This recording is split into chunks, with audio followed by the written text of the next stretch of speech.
Hi, and welcome to Halton Tech Today. I'm here with Craig Bissett from Hire Results Limited. So thank you very much for having us here, Craig. You actually make a unique product, very interesting, where you actually have hiring results. So maybe you could explain a little bit about how your company started and how you actually designed this new product. Sure. The company, we've been around for 12 years. Our business is about test driving candidates before you hire them. Right. The idea is that there's no relationship to how a candidate performs in an interview and how they execute on the job. In fact, it can be completely different. You can have someone who performs very well in the interview but does not execute very well, and then you have a problem. But probably a real problem in the marketplace is that there's a lot of candidates that are average interviewers but very good at executing the job. So we started this company. I used to be in the recruitment world. We saw a lot of companies making hiring mistakes, and we just found a different way of doing it. So I left my partnership 12 years ago to start this company up. And we work with companies all over North America today. Fantastic. In our industry in IT, this seems to be a big problem where people have a lot of letters after their name, but they don't know how to make all the parts fit together. They're very good at the education and taking of the exam, but they don't actually know how to execute the product. So obviously you found a niche market on that, which is fantastic, because really how do you pinpoint those things? You know, and some people speak very well, some people speak very poorly. So sometimes, as you said, it's the likable factor. And do you find that? Yeah, the emotion plays such a part when you're hiring. And we did a study about 10 years ago, and we asked clients why they hired the last candidate. And 85% of them said, we hired them because we liked the candidate. And then we asked them, well, of the people that you hired, what percentage of them did you actually know could execute in the key elements of the job? And the majority of them said, we're waiting for them to join us to show us. Wow, that's we find that's from a risk perspective, there's a real problem with that. Yeah, because once they're in the facility, once you've hired them, you're pretty much in for the ride. And then there's the whole aspect of having to rehire because the choice you made was not a good choice. And I would say, Robert, that it's even deeper than that. It's to do with the concern of the candidate. You have candidates who have mortgages, they have kids in school, they have a responsibility financially to their household, and they have gone into an interview and they thought it's gone well. They resign from their organization, they join a new organization, and 2 weeks, 2 months later, they find out that this is not a fit. Right. And two things happen. One is they get let go, and then you have a financial crisis within the family. But the other side is that you have candidates who are disengaged within the organization until they find a new job. Right. And you can have them between 2 months to 2 years still looking for a job, 1 foot in the job and 1 foot looking for an opportunity. So they're ineffective on both sides, really. Yeah, absolutely. Yeah, it's unfair to them. So maybe you could show us some of the things that you've pinpointed and how all this works. I would be really interested to see it. Absolutely. Now, how would you want to go through this? Well, how about you show us a little bit about how you grade people, or how you assess that they're a good fit for the job. Right. Well, first of all, what we do when we engage with a client, everything's customized to our client. So we have large multinational companies who use us right across Canada and throughout the US, and we have small companies who use it one-offs.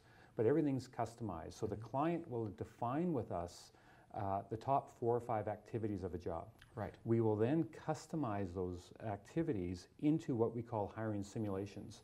They enter into our system, and then we, from a scoring perspective, we add the competencies and we put a weight to them. So the client can actually make a weighted decision on each simulation that they're going to be involved in. So with regards to walking them through, I'm not sure the best way to show this. I can actually go online onto our system and show you. Absolutely. Would you like to do that? Absolutely. Okay, so let me just... Sure, and while you're pulling that up, one of the things that I found fascinating as you were showing me all the information on how you kind of accumulate all this data is that you're actually asking the person who is applying for the job what their assessment is.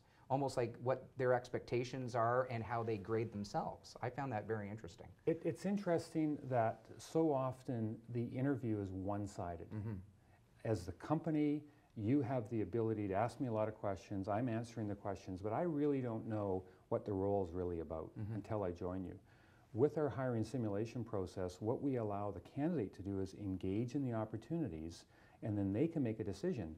And as you said, Robert, we get the candidate to score themselves on every activity, and that score goes against the client score. And we start to look at the perception compared to the reality.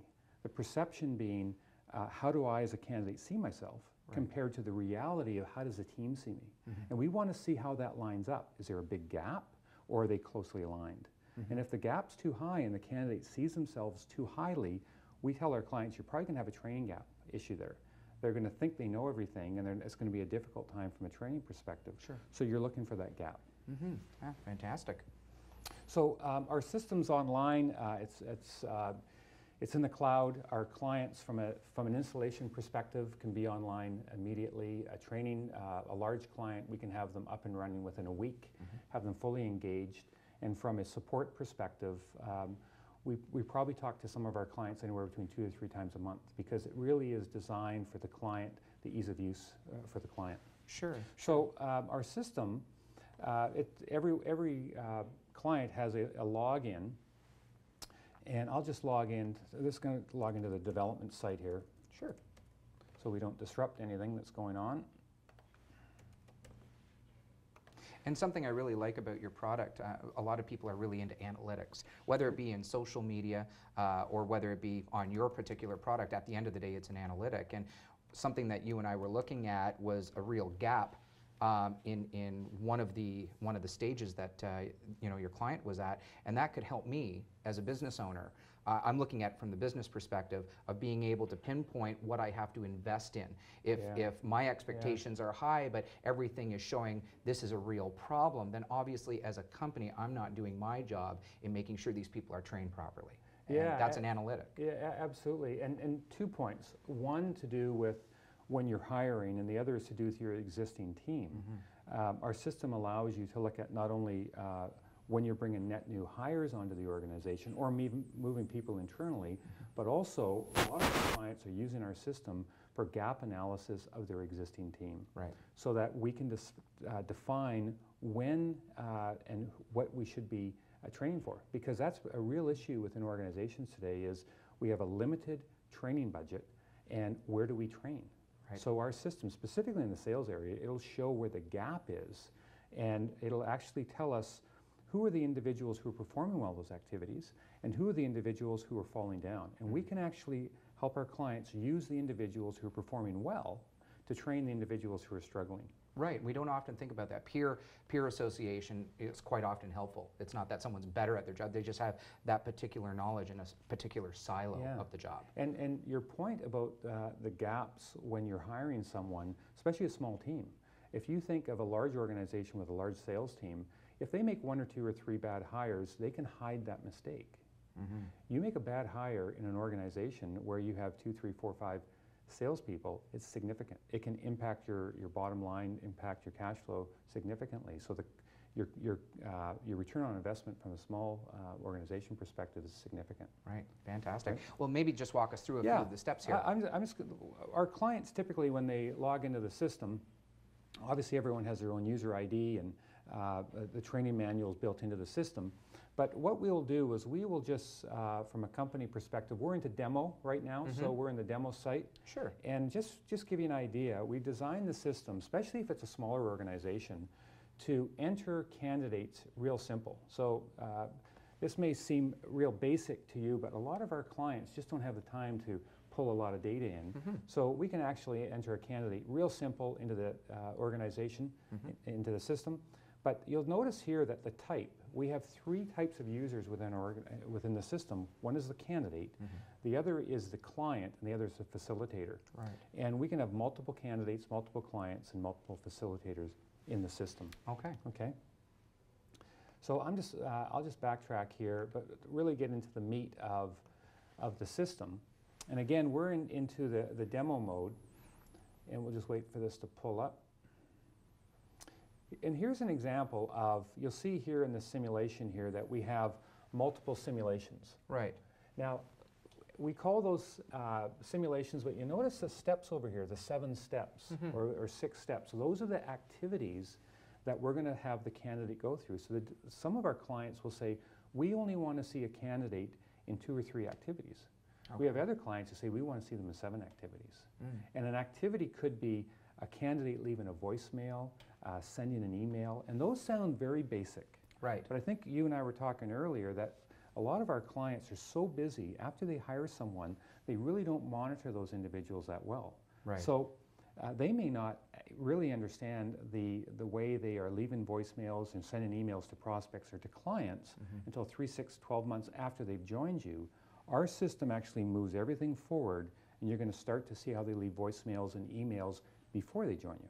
Right. And from a candidate's perspective, the candidate now starts to understand before they join you what's expected of them.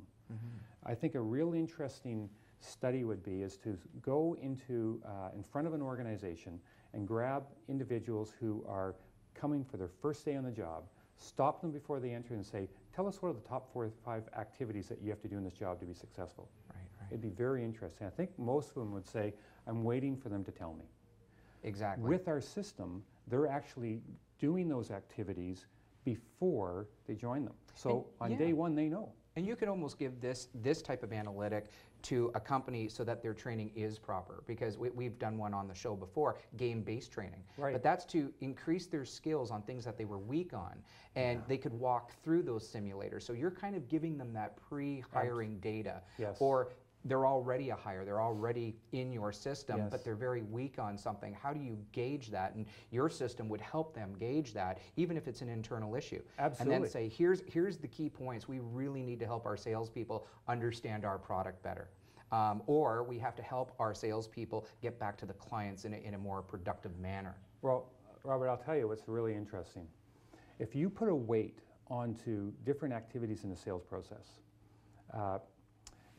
most organizations will say, you know, when our salespeople are talking to, over the phone, a prospect who's close to doing a deal with us, or when they're face-to-face with a client, that's critical. Right.